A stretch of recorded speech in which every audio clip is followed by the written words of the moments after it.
It happened last night at 3:11 a.m. I woke up to the sound of slow, rhythmic footsteps echoing through my apartment hallway. It wasn't the sound of someone in a hurry, not someone running. These were steady, heavy, and deliberate steps. Thud, thud, thud. Something deep in my gut screamed at me, a primal instinct I didn't know I had, telling me not to open the door. Just stay in bed. Pretend you're asleep. The curiosity, or maybe just sheer stupidity, won.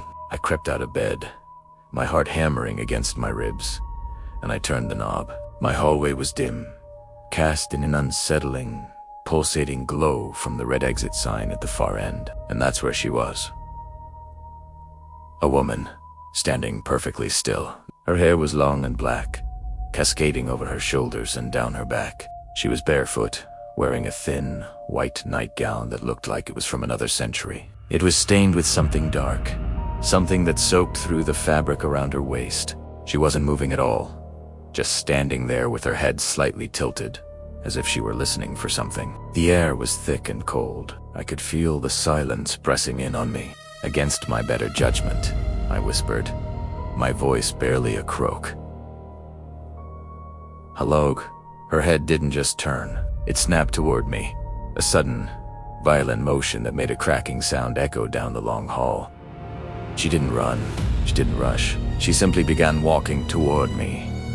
Slow, even, as if each step was meticulously measured and placed.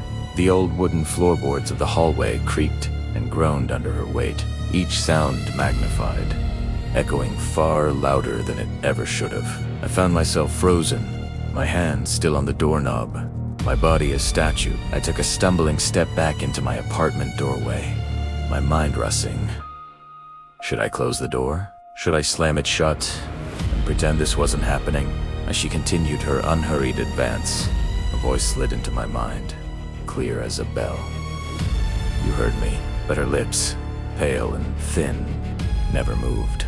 The voice was inside my head, an intimate, chilling violation.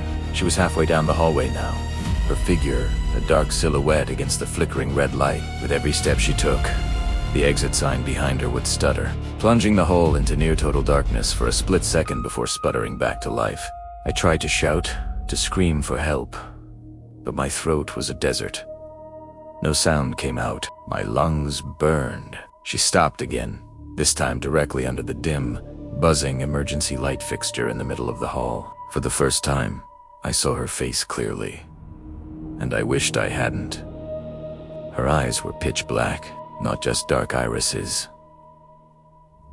or large pupils. They were solid, empty voids, like holes burned into her skull. Then, with a sickeningly slow, grinding motion, she tilted her head a full 90 degrees to the side, a gesture so unnatural it made my stomach churn. The sound of her neck popping echoed in the dead air. The hallway went completely silent. The creaking stopped, the buzzing of the light faded. Then, a new sound. A whisper, drifting from right behind me. She's almost here. A spoon around my heart leaping into my throat, convinced someone was in my apartment. But it was empty. The living room was dark and still, exactly as I'd left it. My blood ran cold.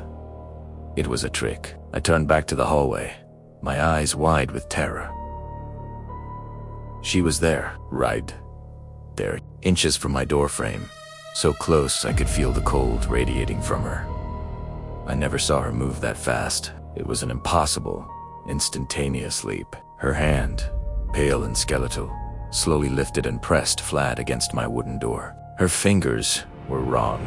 They were long, far too long, and they bent at angles that fingers just shouldn't bend. A dry, rasping whisper escaped her unmoving lips. You let me in yesterday, my mind relid. Yesterday? I thought back. I had heard footsteps yesterday, around the same time. I dismissed it. A neighbor coming home late, a noise from the street. It was nothing. What do you want? I managed to stammer, the words catching in my throat. She leaned in closer, her face almost touching mine. Her breath was like a gust of freezer air, smelling of damp earth and decay. You left your door open, and then I remembered. It was just for a minute. I'd been bringing in groceries, juggling bags, and I'd left the door cracked open while I set them down, just for a single, stupid minute. A smile spread across her face, a grotesque, unnaturally wide grin that stretched her cheeks. I stepped inside.